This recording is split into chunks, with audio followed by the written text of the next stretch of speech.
Okay, in verse 7 it says, "Be patient therefore, brethren, unto the coming of the Lord. Behold, the husbandman," that word is farmer, "waiteth for the precious fruit of the earth, and hath long patience for it, until the early and latter rain. Be ye also patient, establish your hearts, for the coming of the Lord draweth nigh. Yes, it does. Grudge not," and that means murmur or complain, "not against one another, brethren, lest ye be condemned. Behold, the judge standeth at the door. Take my brethren the prophets, who have spoken in the name of the Lord, for an example of suffering, affliction, and of patience. Behold, we count them happy which endure.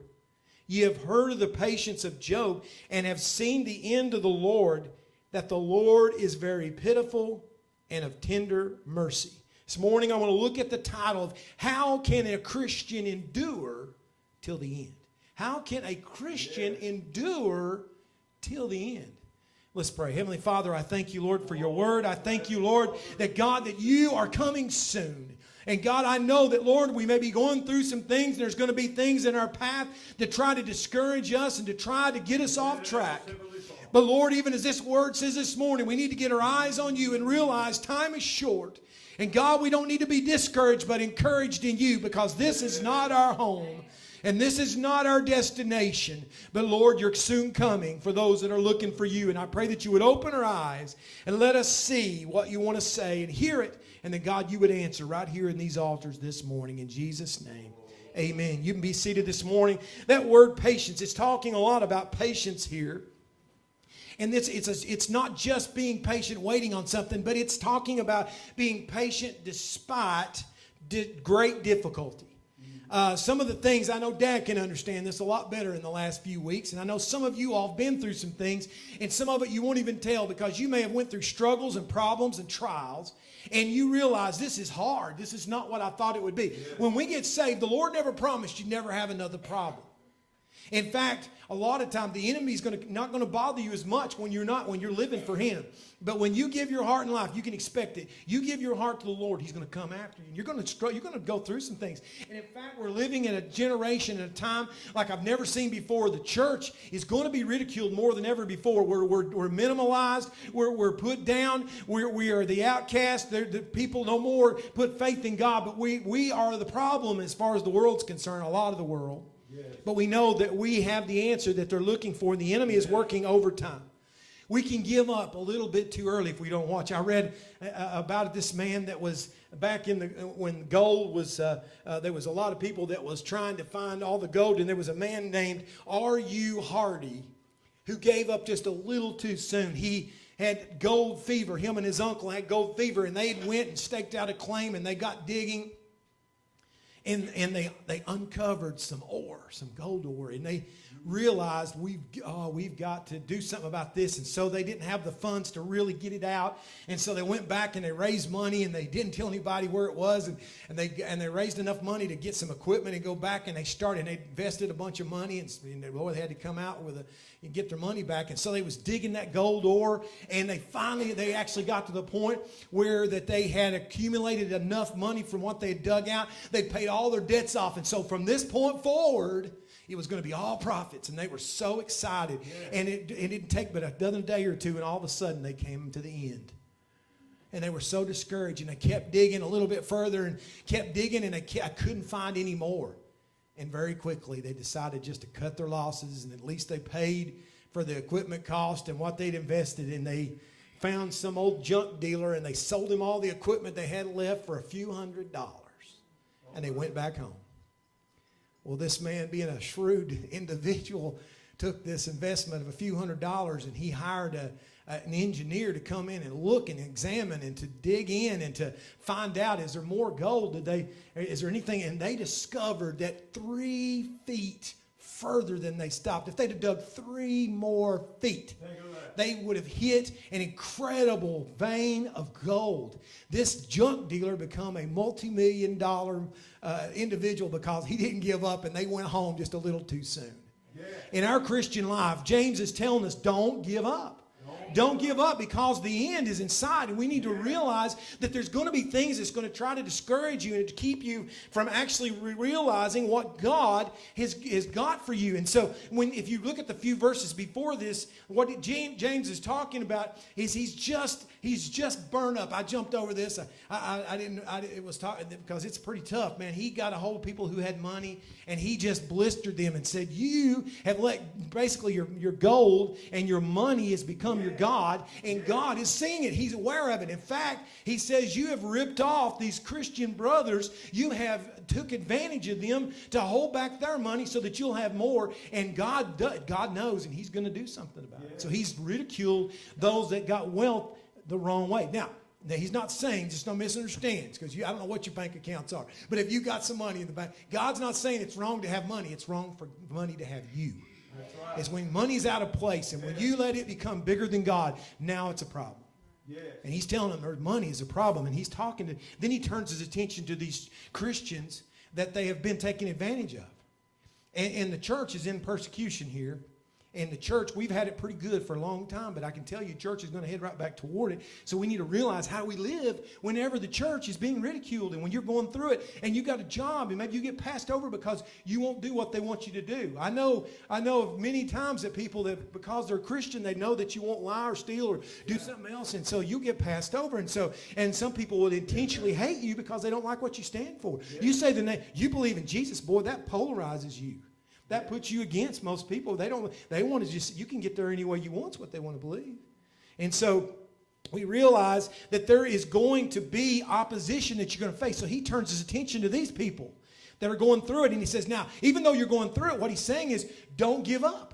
You can't let these things, because this is not home, folks. Right. This is not home. When we give our heart and life to the Lord, this isn't home anymore. Yes, we're going through, we're traveling through. We're like Abraham. We're traveling, and God's blessing us. But our eternal home, get your eyes on our eternal home, because this is not it. This is not it. And so he's encouraging them to get their focus where it should be. We need to realize that there's a warning in James chapter 1. He's already told us,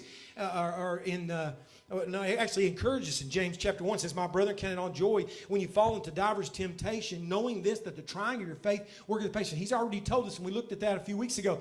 What do you mean? I should be blessed when I'm going through trials? No, that's when I hate things.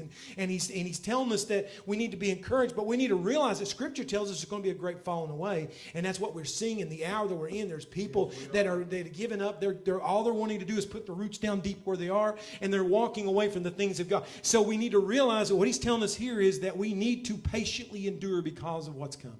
Yes. And so we need to see that how we endure is, one, God will reward those who endure. We see that he told us the Lord is soon coming. The Lord will the people that keep the faith to the end, God will reward. We see that the reward is worth the wait. Just like this farmer. Some of you all, I could have done so much better at this if I was a farmer. My wife loves to plant, plants and stuff. And so honestly, I have to admit, I don't like it outside. I am more of an inside guy. I'm the Jacob and I'm not the Esau. I don't like outside as much. You can probably tell by looking at me. The heat kills me. And so, but my wife loves to be outside and growing stuff, and she will spend the whole evening, and she puts so much effort. And I'm thinking, is it worth it? But it is. If you're the farmer, or if you like planting stuff, you look at it. Now, when you get those seeds, or when you start this, if your heart has, you're not looking at, wait a minute, what? I don't get my reward today. You're having to look at the long haul. You're going through all this work, and you're breaking up the hard ground, and you're getting that soil just right, and you're getting the best seeds, and you're planting them at the exact time, and you're watering them, and you're keeping them weeded, and you're doing all these things because you're not looking at today. You're looking at what's coming in the future. And so in your Christian life, you're not going to get all the rewards now. Yes, the Lord's going to bless, and God's going to help, and God's going to bless your life. But the thing is that we need to realize, James is saying, don't look at today, look at tomorrow. The harvest, when you receive your reward, that is when it becomes worth it. And that's when, if you hang in there, you're going to receive. It's going to be worth the wait. And then it's also worth the sacrifice, all the effort, all the things that you put in, everything that you go through to endure. And the Lord, listen, the Lord knows knows everything you're going through. And the Lord is your strength and He's your help. And He wants you to keep your eyes on Him. It's worth the wait. It's worth the sacrifice. It's worth the suffering. You're going to suffer some things because you serve Christ. You're going to suffer. And it's going to get worse as time goes on. I was thinking about how suffering just, the easiest way to illustrate this is I remember that when my children were born, I remember my wife had, and you ladies will know all about this, about childbirth, that there's this long period. There is this, from the time you find out you're going to have a child to the time that there is the delivery, there is months and months, and there's a lot of stuff that's happening. And some of you, no doubt, went like my wife, got very morning sickness early, and it went on for months. And then there's all these changes to your body, and there's changes to the way you eat, and your clothes doesn't fit anymore, and you have to go to all these appointments, and you don't like the way you look, and your appetite's changing, and you can't sleep at night, and your back's hurting you, and you're going through all this. And then you also are dreading, especially the first time, you're dreading because you don't know what you're going to experience, that delivery. You've heard all about it, and you don't know what to expect. And my wife and I, we didn't go through the Lamaze classes the first, so we were both very green, and I got that crash course about 30 minutes before. And so the nurse says, okay, we're going to do some training. And so they taught me to breathe, help her breathe. And so she was about to kill me because she's in intense pain. And I'm saying, okay, breathe. So I'm doing all that stuff. And so she's wanting to pull my lip over my head because she's having to endure this pain. And she's like, you don't understand what I'm going through. What are you doing? And she wanted to kill me. But she had to endure some things. But you know what I remember the most is at the moment that Jordan was born, and they laid him on her, and she looked in his eyes. If you were to ask her, she wouldn't remember any of the pain anymore. All of a sudden, it's worth it. You endured because you've received the blessing that you've been waiting for. And when we we receive our reward, no matter what you've gone through, the wait, the sacrifice, the suffering, it's going to be worth it. Not only do we receive a reward if we endure, God will use those who endure. God uses trials to prepare you to be used. God will use the trial. We see Joseph's life, and what an example, what a testimony for us today to see a man who for 12 years went through injustice, and it seemed like God didn't even know what was going on. It seemed like he was going from bad to worse. And what's the most amazing part is he did not turn his heart away from God, but he trusted God the whole way. And God sent him into slavery, and he ends up in a man's house. And instead of complaining and murmuring and saying, God, I give up on you because you gave up on me, he did his best to serve God, and he'd seen himself be exalted. And now he's running a whole household, a big household. Everything, and this man realized, everything he touches is blessed.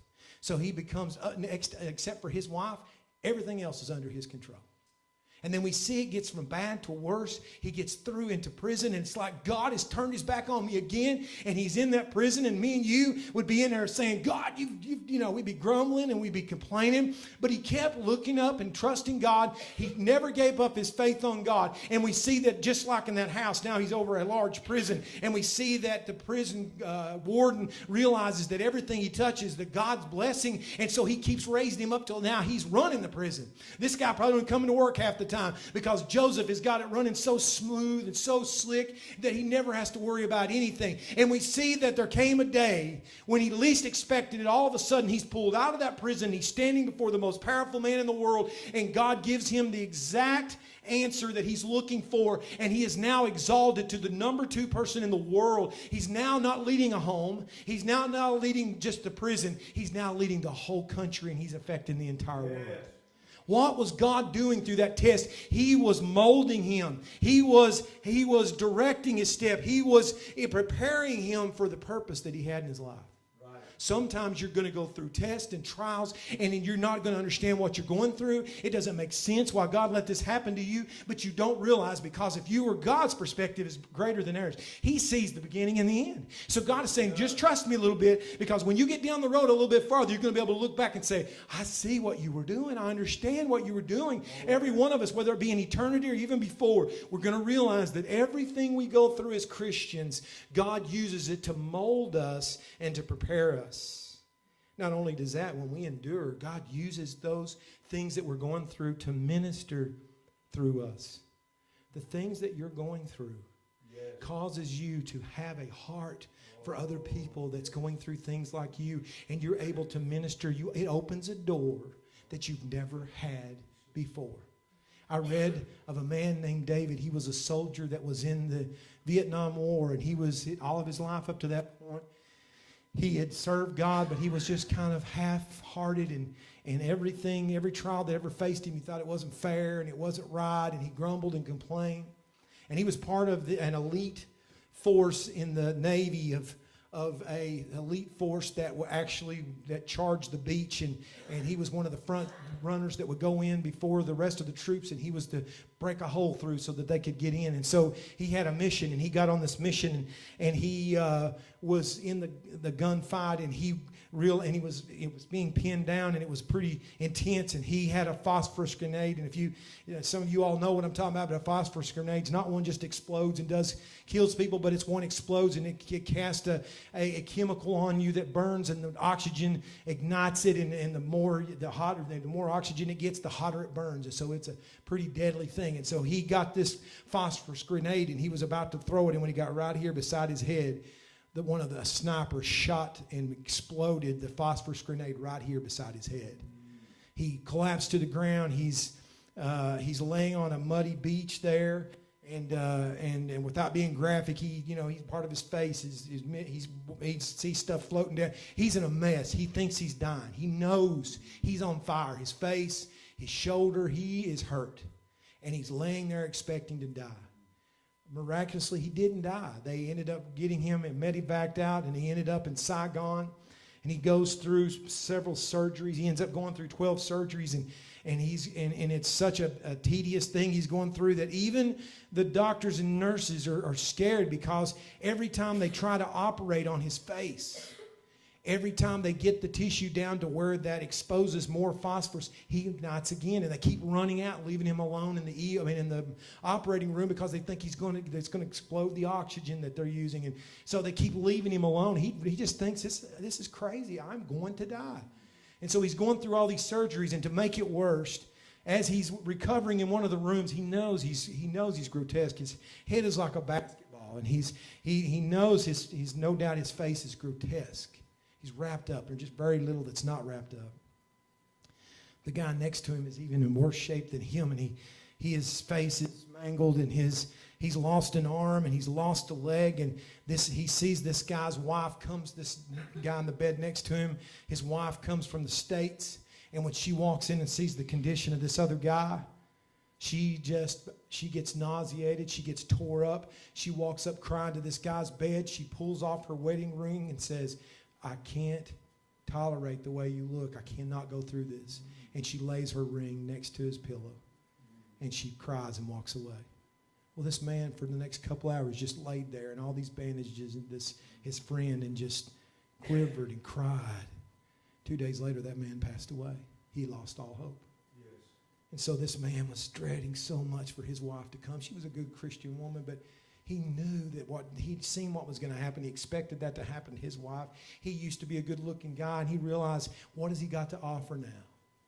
And his wife came in the room, and he was dreading it so badly. She took a look at him. She never cast a tear. She never gasped. She never got sick. She walked over to him with a smile on her face. She looked down at him, and there was only one little spot that wasn't covered with bandage. And she leaned down, and she kissed him on that spare spot and said, "Honey, I want you to know I love you, and I will always love you. And we're going to get through this thing together, and I want you to know you're going to make it, and we're going to get through it together."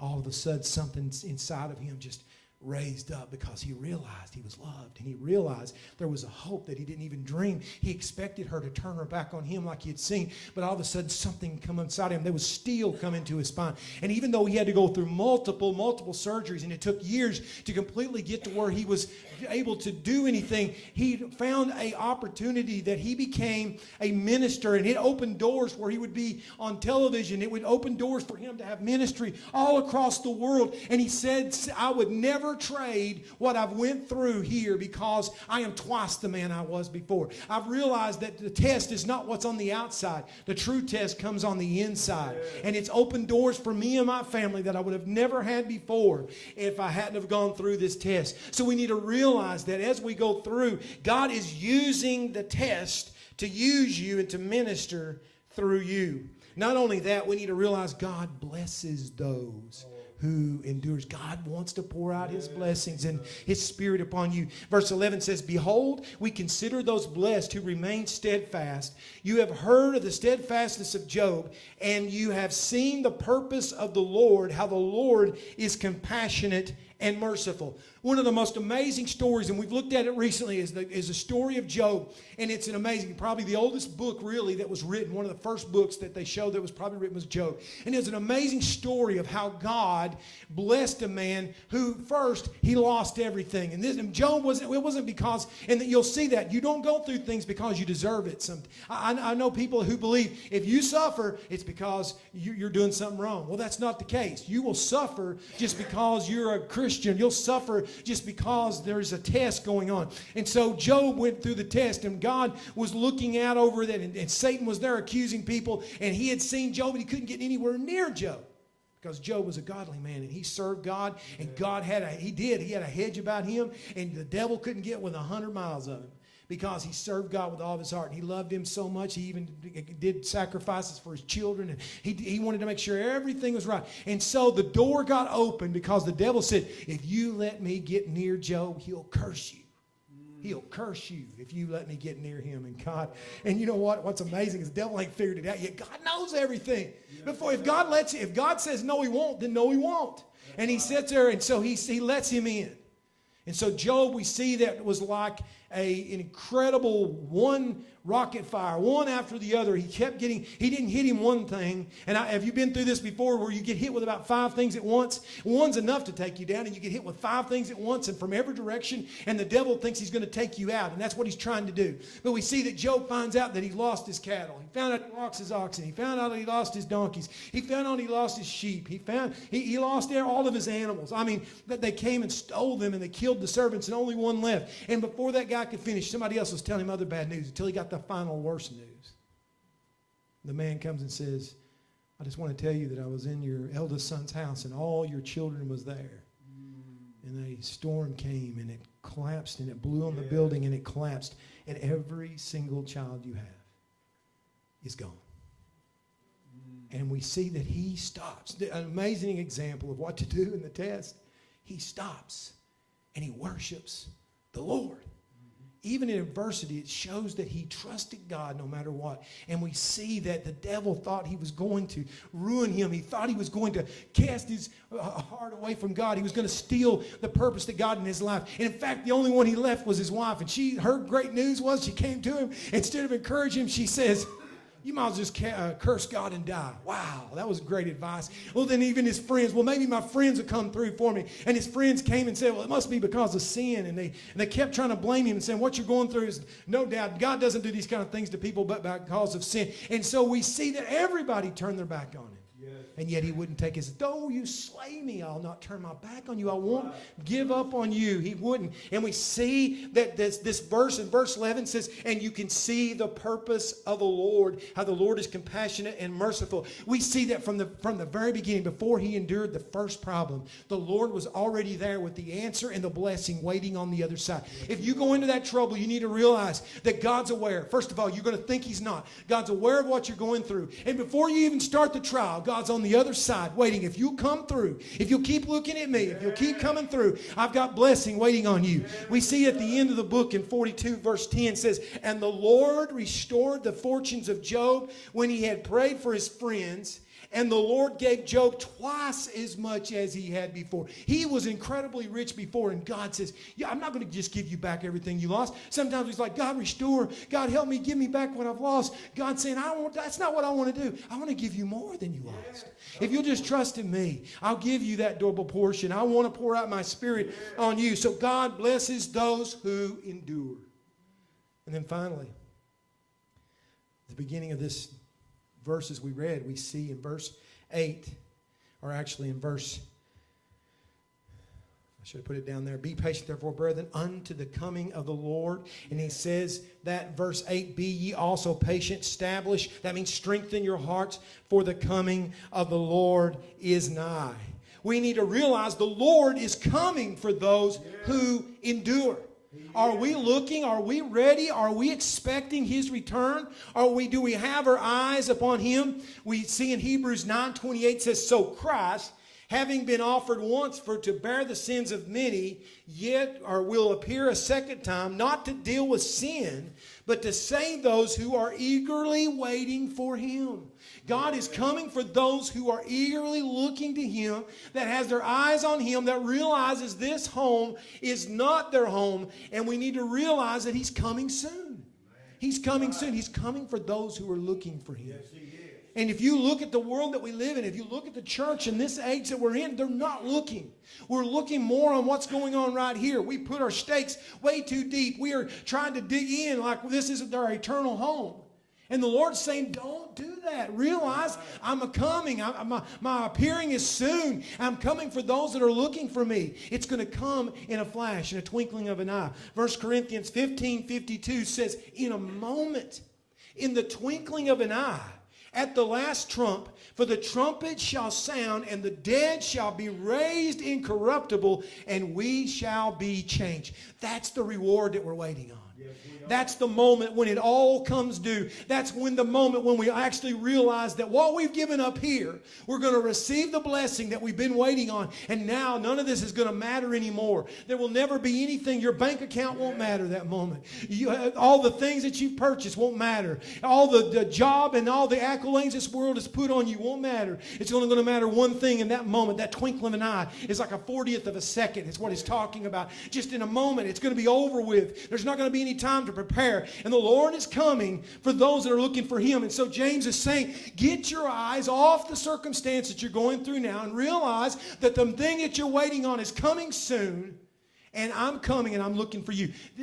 James, it's not in my notes, but in James, there is people that gives us a picture of what the spirit of this age that we're in. It says that in the last days there will be scoffers who basically says, they've talked about Him coming since way back, since the beginning of time. They've said the Lord's coming. And look, He's not come yet. He's not coming. Oh, but that's the very moment when the twinkling of an eye, when the world is not expecting Him, it said the bridegroom will come. He's going to come, and He's going to come soon. Yes, He is. Priscilla, if you would come. I read in 1968 about giving up. You don't give up. Don't give up no matter what you're going through. 1968, there was a marathon, an Olympic marathon runner from Tanzania. His name was Akwari. And he came to Mexico City. And so the climate was so different for this race. He was running this long marathon. And because there were elevation changes, he cramped up as he started running. And as he did, he tried to press through it. He fell. He dislocated his knee. He tore up his shoulder. He was hurt. And instead of giving up, he didn't give up. He drugged that leg and he kept on running. And there was no way he could win. In fact, the person that won it was from Ethiopia. And they finished the race in 2 hours and 20 minutes. And in fact, they ended up having the ceremonies and giving out the gold and the silver and the bronze. And then they found out, wait a minute, the news crews found out there's someone still running the race. And so they left the ceremony and they came to the finish line. And by that time, all the many, many thousands had dwindled down to where there was just a few thousand people left in the stands. And they watched as this man, this Akwari, through all the pain, through all the things that he had endured, he drug himself and he's running with all of his might. His leg was swollen up. He was bleeding and blood had dried because he'd been so long. An hour and 5 minutes after the race was over, he finally came across that finish line. People cheered because they couldn't believe of this incredible push to finish the race. It didn't make sense to them. And the news crews interviewed him after the race and said, what were you doing? Why didn't you just quit? Why did you give up? You knew you couldn't win the race. And his answer shocked them because he said, my country didn't send me 5,000 miles to start the race. They've sent me 5,000 miles to finish the race. Yes. He didn't give up. He crossed the line. Yes. He made it. And so the Lord is saying, I don't care if you're the fastest. I don't care. It's not how you start. I want you to finish the race. So this morning, whatever you're going through, whatever you're suffering, whatever you face tomorrow, you need to realize that God is standing there at the finish line. He knows what you're going through. He knows your life. He wants to bless you. He's trying to move. He's trying to work. He wants to do things. He wants to use you. He wants to reward you. He wants to do things in your life, but you've got to keep your eyes on Him. You've got to finish. If you get your eyes off, that's one of the greatest things the enemy does. He gets our eyes off that finish line. You all that, just like this thing, you all that are gardening, you keep your eyes on the fact that there's going to come a harvest. Yes. There's going to come, those crops are going to come, and one day you're going to get to take and hold in your hand the increase, and it's all going to be worth it.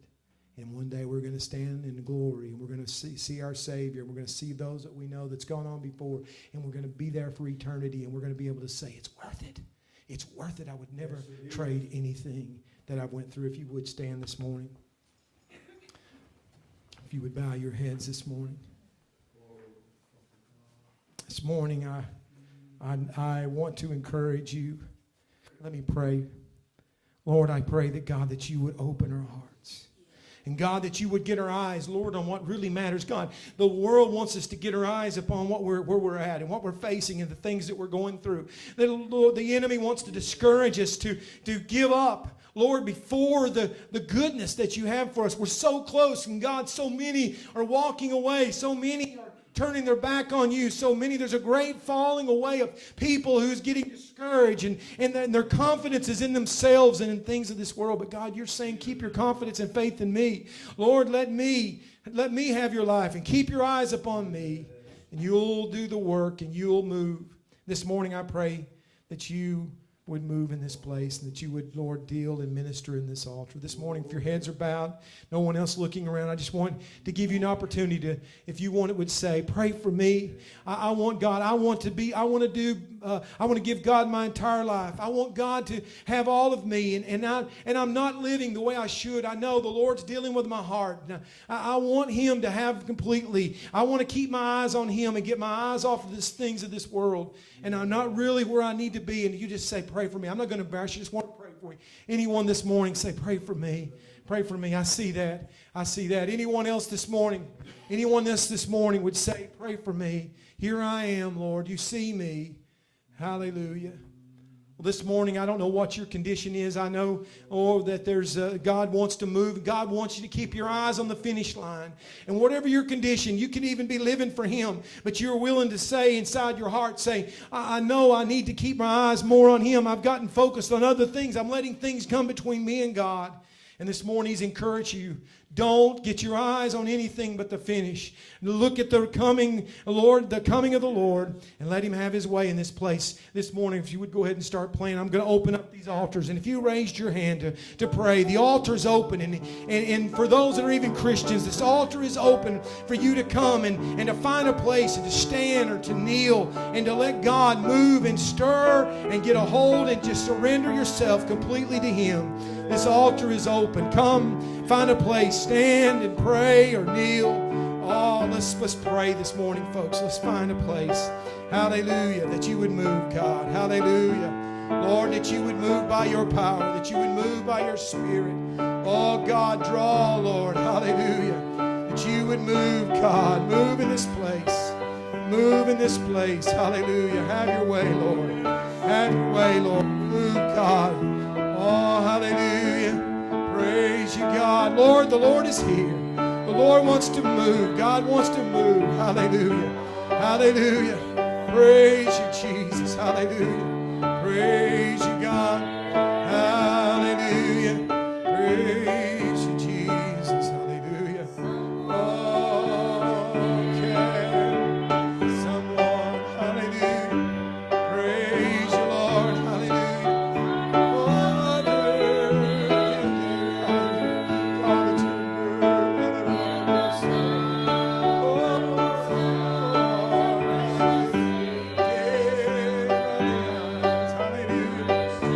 Oh,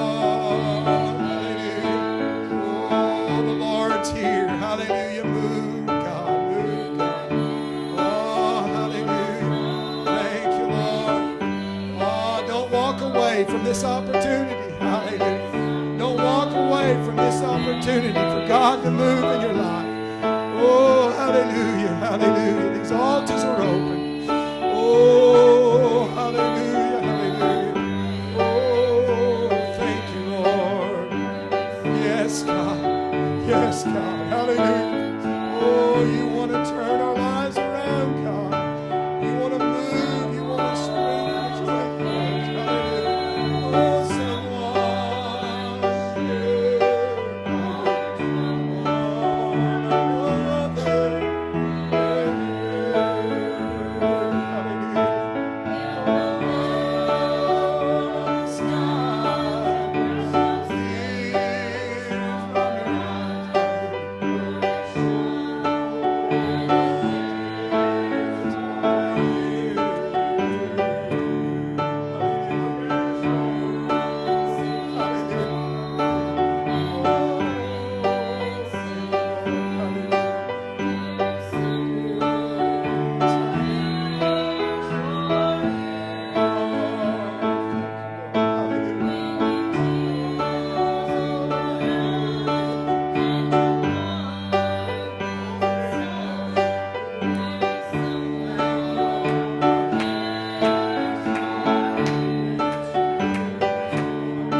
Hallelujah. Lord is good. Lord is wonderful. Hallelujah. This morning, I want to give you a chance. Anybody wants to testify before we leave this morning? It's been good to be in his house. I also want to tell you that some of you that weren't here for Sunday school, we have set a date finally, and we kind of pushed it back. May the 19th is our dinner, okay? So you can put it in your calendar, May 19th. And that way we've not got you ladies cooking on Mother's Day and end up stoning somebody. So that gives you all a chance to get prepared for that. And so invite folks and let's put that down. Don't forget that. Be here. I know we're not, from this point on, we're never going to pick. We're not going to find a week that some of you's not on vacation or something like that. So I hate that. I wish everybody could be here. But we're going to do it May 19th. And so anybody got a testimony this morning? Want to brag on the Lord? Say something good for him before we dismiss? Yes.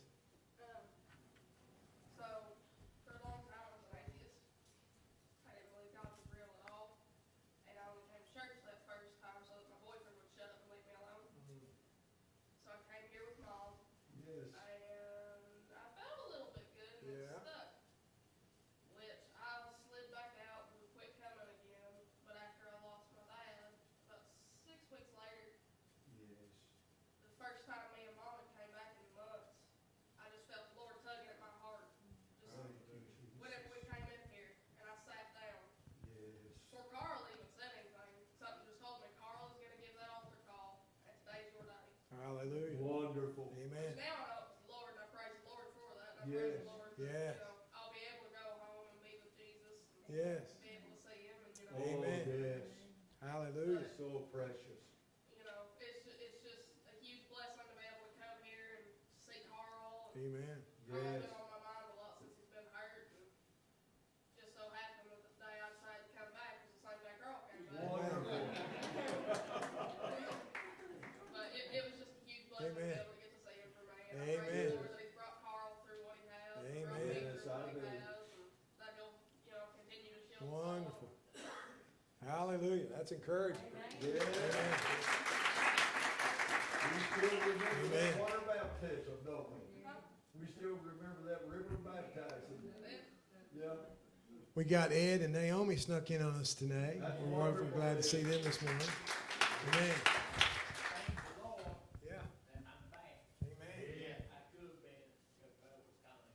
Yeah. I did back to you. Yes. But I'm still here. Amen. It keeps remembering me. Yes. I need prayer. Amen. Yeah. Lord, Good to have you back. Lord helping you. Amen. I thank the Lord. He sacrificed for Daddy for me. And when you left here, I was hard. Yes. This February, March, and April been the hardest months for me. Yes. February, I lost an uncle. He was just like a grandpa to me. Then March, he got sick. And then after he come home, we found out one of my cousins, I won't see him for at least maybe a year back in Somerset. And his dad and mom needs prayer, and I do too. Yeah. Instead of remembering me with the allergies. Amen. Lord's good. He's got you here, and he's not done yet. Best is yet to come. And Yes. I want to give prayer call for that cousin. He tried to get out of it, and he can't. Okay. When we dismiss tonight, we'll pray over that. We'll go ahead and pray for that. Amen. Anybody else this morning? Yes, sir. Pray for her. Okay. Okay. We'll end in prayer. Randy, Brandy, and Melissa. All right. Wonderful. Wonderful. Absolutely. Hallelujah. Anybody else before we have some prayer? Hallelujah. Okay, let's stand. You all come around as we dismiss with prayer. We're going to do a prayer cloth and we're going to pray for this need. Thank you, sweet Jesus.